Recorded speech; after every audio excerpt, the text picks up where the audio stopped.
If you're looking to build financial resilience, and if you are looking to deal with financial insecurities, then this video is for you. I know I did one before and got quite a good feedback from that.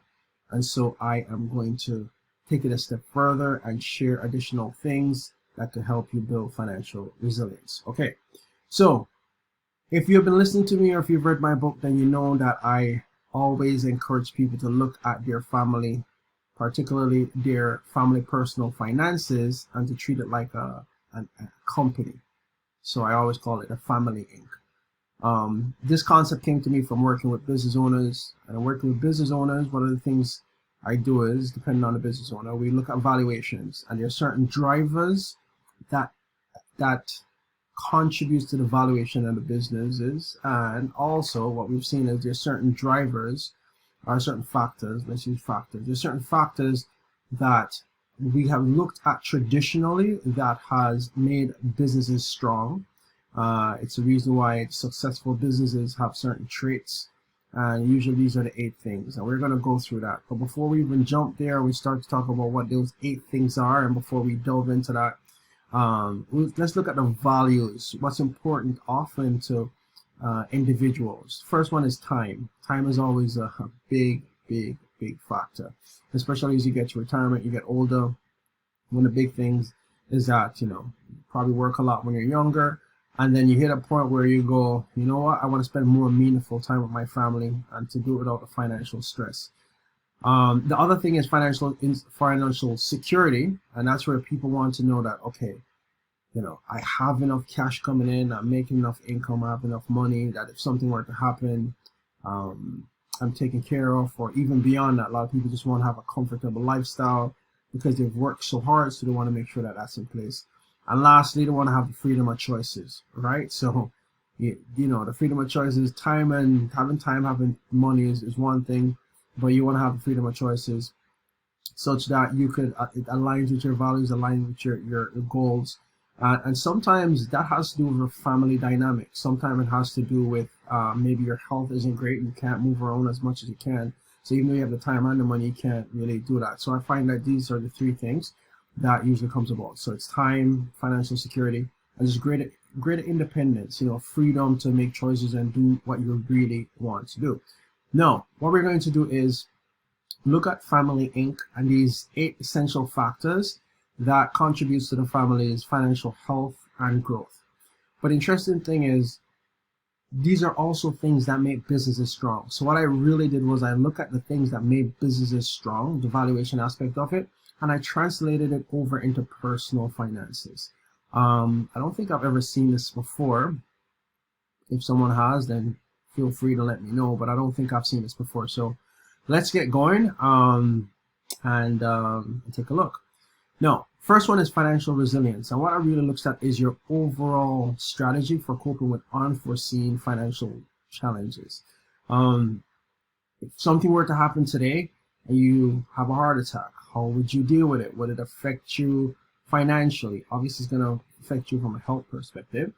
And it's probably going to affect you from a family perspective, in that the dynamics of the family is going to change. However, what can you do to protect what you already have in place? By the way, in terms of valuation in businesses, one of the first things you look at is to protect the value you already have. If there's no protection, something will come in, and in one swoop, the entire business is gone. So the first thing is you protect what you already have in terms of value. The financial resilience plan is what I call it. And you do that through life insurance or risk management strategies, different safety nets. Sometimes asset protection comes into place here. But essentially, you protect what you already have, right? So insurance, of course, life, critical, disability, depending on your circumstances. If you are working somewhere and you are working as an independent individual, or you work as a corporation, that's probably helpful, because if you get sued in an individual capacity, people can come for your personal assets, right? So that's the first thing you want to do. Next one is emergency fund balance, and you probably heard of emergency plan. I hear it all the time. And it's just how accessible your funds are for unexpected expenses and to ensure any type of financial stability in case there are type of emergencies. We always recommend, we traditionally used to say 3 to 6 months expenses. I think now the standard is more 4 to 6. Some people go as much as 1 year, but there's an opportunity cost aspect that comes into play, because if your money is just sitting in cash or maybe a high interest savings account, it probably could be doing better if it's in an investment. So some people don't tend to like that, and individuals like that usually rely on a line of credit, but there is a disadvantage that comes with that, because if you're relying on a line of credit, then you might be paying interest. Obviously, you will be paying interest, right? So first one is financial resilience plan. Second is an emergency fund balance. The next one is Family Inc. historical performance. So you might be wondering, well, what does the historical aspect of it, what does that mean? Well, it's just habits. As individuals, if you've historically done well in terms of income and savings, even if certain challenges come about, what you've seen is that people, when they get opportunity, they usually bounce back and start to do better, right? Because it's just like human behavior. So that's where that comes from, a historical performance. Just like you look at a business, one thing you might look at is, okay, revenue is great this year, but how did it do the last 3 years, last 4 years, right? You take a look at that.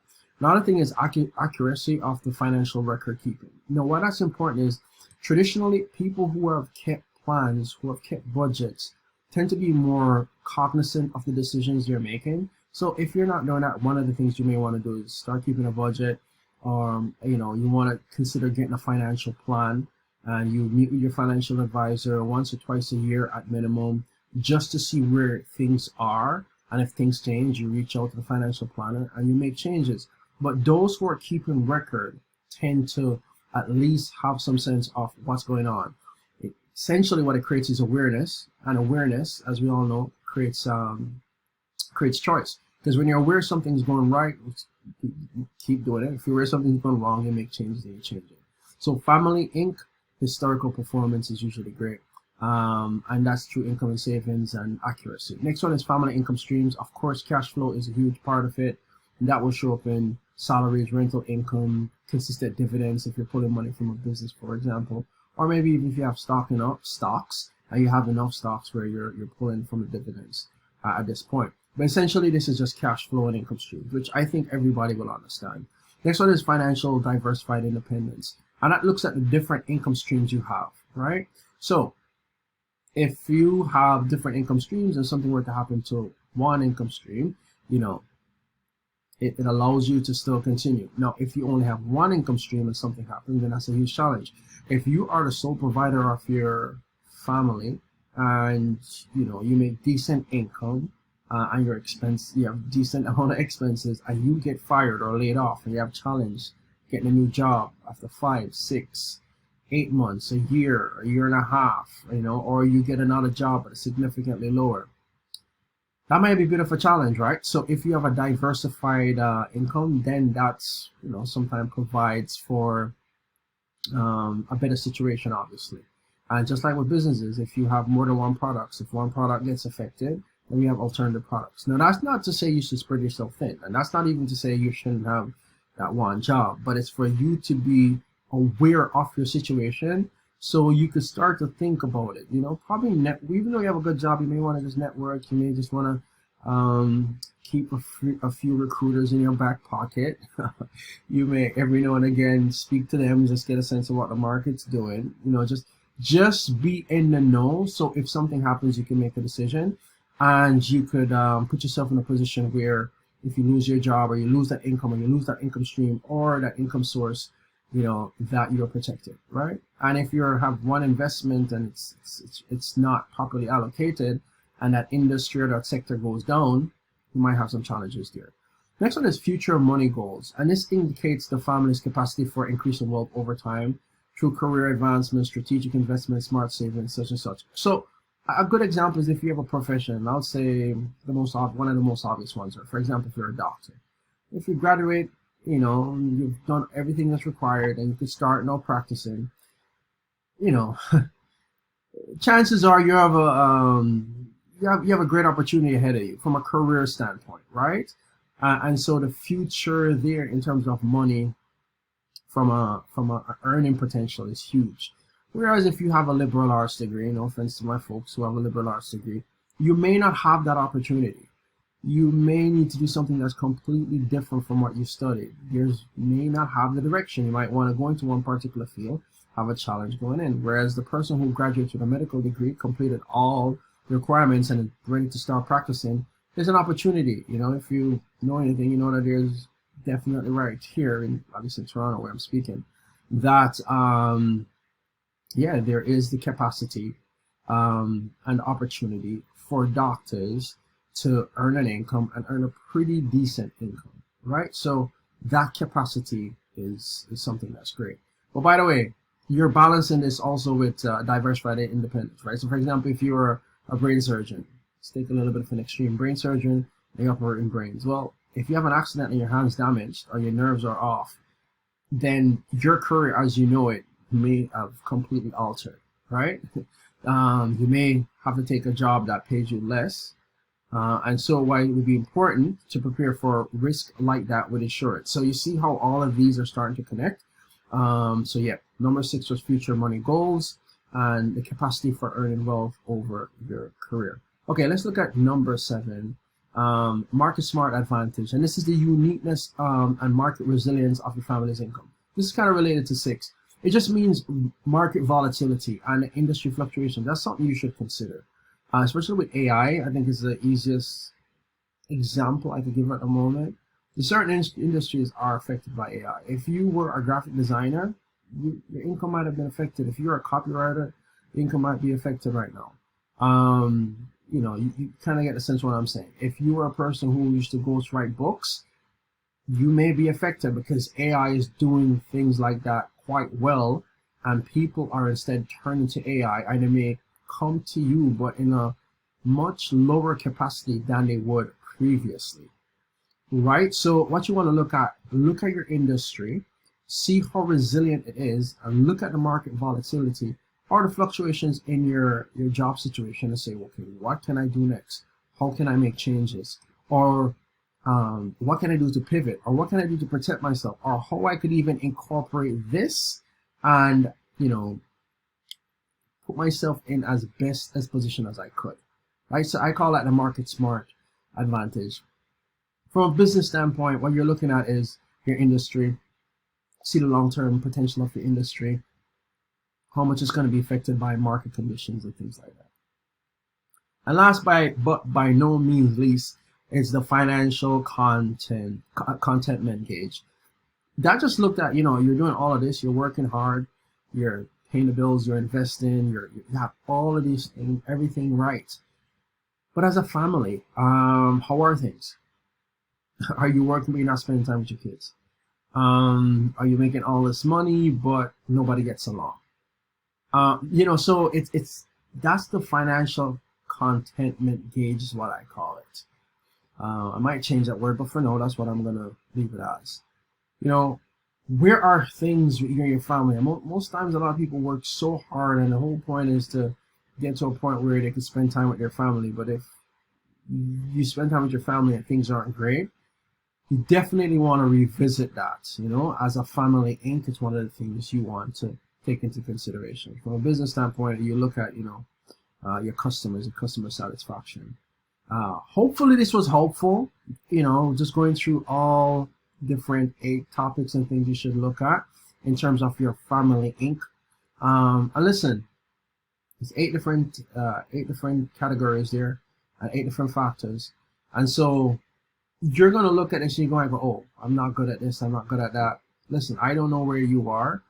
The bottom line is, this is just providing guidance where, no, you look at it and you go, okay, I have some changes I could make.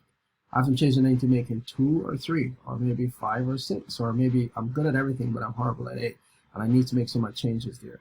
The whole point is not to beat yourself up, but it's for you to step back and go, okay, what can I do to tweak that? What can I do to make those changes such that the family Inc. that I have created is the one that I always envisioned, right? So that's kind of where you want to be, you know? So, and listen, things happen, times change.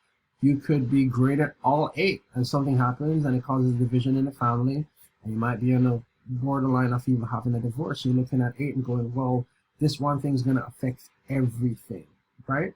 It's now you have the awareness to take a look at this. It's time to take action, right? You could be a business owner doing amazing, for example, in the restaurant industry, and then COVID happens and everything goes away. I know you're barely surviving. Okay, now that you have the awareness, you look at this. Hopefully, this provides you some guidelines with, what can I do? Or you might be doing phenomenal in certain areas. You just look at the gaps. You see, okay, this is what I've done well. What can I do to improve? As opposed to taking a disempowered context. If you're not in a place where you are, if you're not in a place where you want to be, and just be negative about it. It's just an opportunity for you to, learn and see how you can improve that.